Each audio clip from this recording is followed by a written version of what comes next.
Hello and welcome back, my Royal Rogues. My name is Jesus Enrique Rosas. I'm the Royal Rogue. And if you want a quick summary of Harry's memoir Spare, you've come to the right place. Because thanks to Kayla Adams on Twitter, remember to follow her, of all the hard work that she has done to make this summary for you. And now I'm going to present it to you in, well, an audio version. But before we get started, remember that I'm uploading exclusive videos to my locals community, and you can join for free using the link in the description of this video. So, without further ado, this is Spare by Harry. Summary by Kayla Adams. Narration, Jesus Enrique Rosas. Spare by Prince Harry. It starts off just after Prince Philip's funeral. He's meeting Prince William and King Charles. They looked grim and menacing, he says. It was a small talk until it got heated and Charles told them not to make his last years a misery. Chapter 1. Harry highlights how he was at Balmoral whilst his mom was in Paris with Dottie. He recalls the first meeting of Dottie and Diana in Saint-Tropez. They loved that holiday and Dottie seemed nice enough. William and Harry thought as long as mommy is happy, they're happy. Chapter 2. His memories are choppy, he says. He doesn't remember details of some things. He talks about Balmoral, how it had 50 bedrooms, but he and William had to share one. William had the nicer half of the room. Says even Diana called him the Spare as shorthand. Well, there you have it, even Diana called him that way. Chapter 3. He details the night of Diana's death, how Charles came to check on him and William whilst they were eating, told them to be good because he was going out. Charles woke him up in the morning to tell him Diana died. Harry says he didn't hug him but tried to comfort him. Chapter 4. He doesn't remember going to church the Sunday after his mom passed away. On the way back to Balmoral, there were crowds gathered to pay respects. All he could hear was clicking from the press.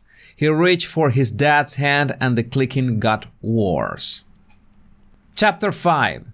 Charles, Sarah, and Jane Spencer went to Paris together. He believed his mom staged the accident, and she was hiding. William and Harry were kept away from the TV.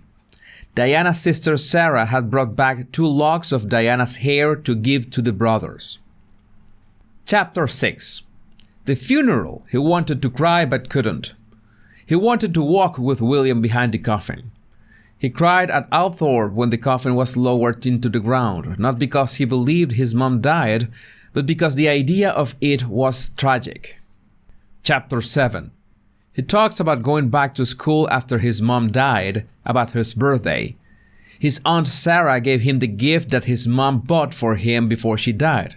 It was an Xbox which he was happy with. Chapter 8. He talks about having a crush on one of the matrons at the school.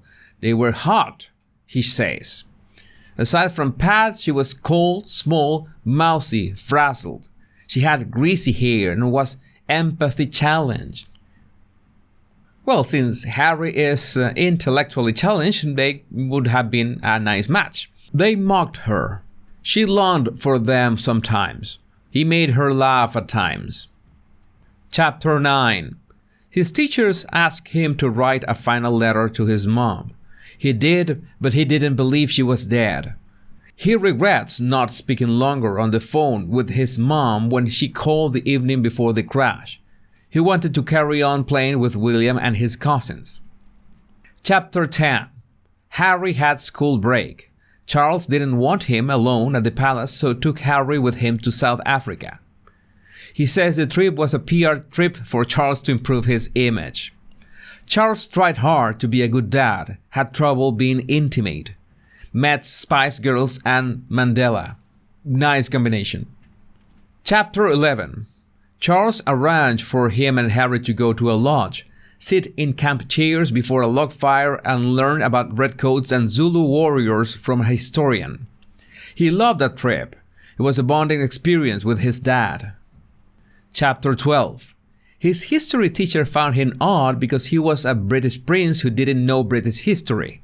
He was annoyed when his teacher said he should know about kings because it's his family. The teacher gave him a ruler with all British monarchs on it as a gift. Chapter 13. He and friends used to roaming around the corridors of the school after hours, which wasn't allowed. They also went over the fence to go to the farm where you pick your own fruit. They used to get into a lot of trouble and get clouted with a hardback Bible. Chapter 14. A patient Charles visited and said he himself was Prince of Wales, which Charles argued with him on. Charles joked, "Who can say who is sane? Who can say who is Prince of Wales? Who can say if even your father?" said to Harry. Charles never mentioned Hewitt or his thoughts about him. Chapter 15. Diana said there were 3 people in the marriage. Harry says she forgot to add him and William. Charles was horrendously bullied in school, nearly didn't survive it, had a teddy to help him cope. They asked him not to marry Camilla. The meeting with her was leaked by her. Chapter 16. Harry is now at Eaton. He says he didn't feel very clever. William told him to pretend they didn't know each other. They stayed in the same building, but William stayed upstairs with the older boys. Chapter 17. Harry didn't enjoy the subjects, but did enjoy sports. He took part in every fry sport, and rugby helped him indulge his rage. He was made to carry a tracker and panic alarm with him at all times. He started smoking cigarettes and graduated to weed. Chapter 18. They played cricket indoors, annoying students who were trying to work. A friend suggested he shave his hair. He said okay to be funny. He made a mistake. He looked in the mirror and everyone laughed. He wanted William's support, but he laughed too. Skinhead headlines. Well, I think Britney Spears also went through that phase. Chapter 19. Unspoken agreement for press to lay off the boys and let them have their education in peace. This was breached. Stories about him being injured in school were coming. This was breached. Stories about him being injured in school were coming out. Charles' office lodged a complaint and said it was bullying. Chapter 20. People started to label him as naughty. He didn't get good grades and everyone knew that from his reports. He says he was overmatched at Eaton, but his mom was also a reason. He highlights struggle in reading quietly, remembering things, etc., but liked Of Mice and Men. Chapter 21. Charles sent him and William to Africa for a safari. Tiggy, their favorite nanny, went with them. Diana didn't like her and saw her as a possible mother replacement. He loved the safari, the campfire, laughter. Chapter 22. Harry admired Marco, William's minder. William didn't want to know him in Africa either. He wanted to make Marco laugh. Chapter 23. He pranked Marco and made him laugh. A leopard came to their camp and Harry took a step towards it. Once it walked away, Harry thought it was a sign from his mom, a messenger she sent to say, "All is well." All right. Chapter 24. Royal family weren't very physical. Even William told him he needed space. One night at camp, the adults were smoking weed. Harry asked to try and William looked at him horrified. He told them he was experienced. They gave him a joint, but it was just basil. Chapter 25. Talk about spending holidays at a family friend's house with their kids. They played games together and get hurt. They even played shooting games where they chased each other or Harry. They bombarded one boy with rockets who fell into a hole. Lucky to be alive. Chapter 26. Harry and William would argue, scrapping, scuffling. Charles told William to get out of the car during an argument one day. He was annoyed Harry got away with that. William got into the car behind. He saw William in the back window plotting his revenge. Chapter 27. Details when he went on a stalker initiation aged 15. He shot a deer and then he vomited. He loved nature. Charles told him you had to know when to leave nature alone and when to cool. Harry was worried about ticks. They crawl up into your balls, he says. Chapter 28. William enjoyed stalking too. He stayed back in Norfolk saying he wanted to shoot portraits, but that was a lie. He didn't want to go skiing and face the wall of photographers. Harry felt guilty for enjoying skiing when his mom despised that place. Chapter 29. Harry had driving lessons from Charles, sat on his lap as a child on private roads. Prince Philip tended to the grill though spaghetti was his specialty. The Queen's specialty was salad dressing. Laughed with his great-grandma and drank a cocktail in front of her. Chapter 30. Details how he was at school when he watched the Twin Towers burning on 9/11. Days later, he turned 17. Chapter 31. He still believes his mom is alive and she's coming back for him and William. He had elaborate dreams of her returning. He sometimes told himself that his mom really is dead, but he needed solid proof. Chapter 32. He and his friends smoked weed at school in the bathroom and laughed. He saw a fox one day, was high and felt a connection. Thought of it was a message like the leopard, sent to him from some other realm or from the future. What the actual... Chapter 33. There's a basement in Balmoral where Harry and William would hang out with others. They drank, play games, music, etc. Both were at peace there. When William tried to talk about their mom there, Harry changed the subject.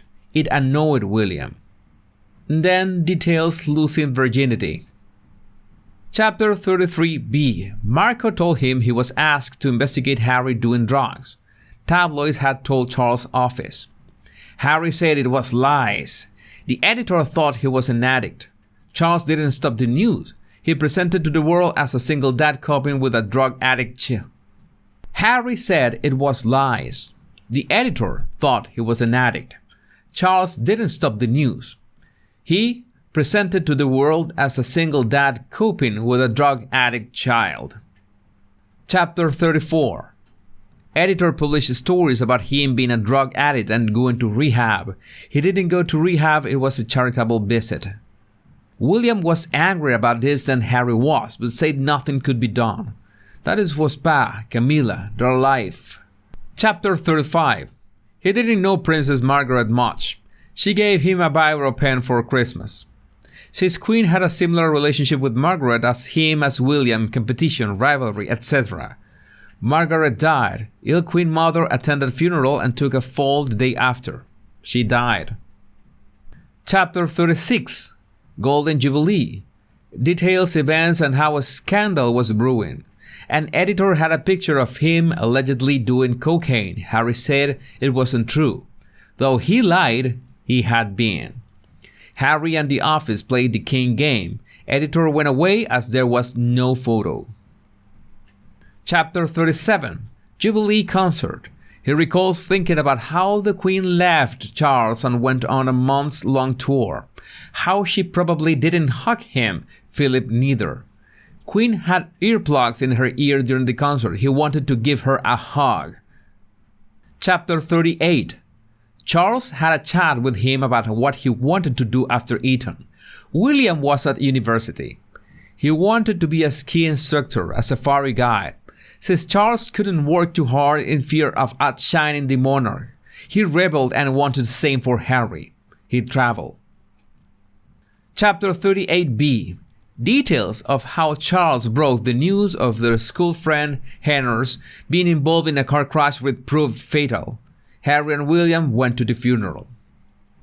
And we'll be waiting for Kayla to continue this summary, but up till now, you have quite some grasp that what is this memoir about. Mainly about Harry's relationship and memories and everything with Diana. And in an upcoming video, I will be touching some, well, shocking moments of this memoir that you don't want to miss even if you don't read the book. So my Royal Rogues, thanks for being here. And remember, my name is Jesus Enrique Rosas. I'm the Royal Rogue. And the two most important words, much love and bliss.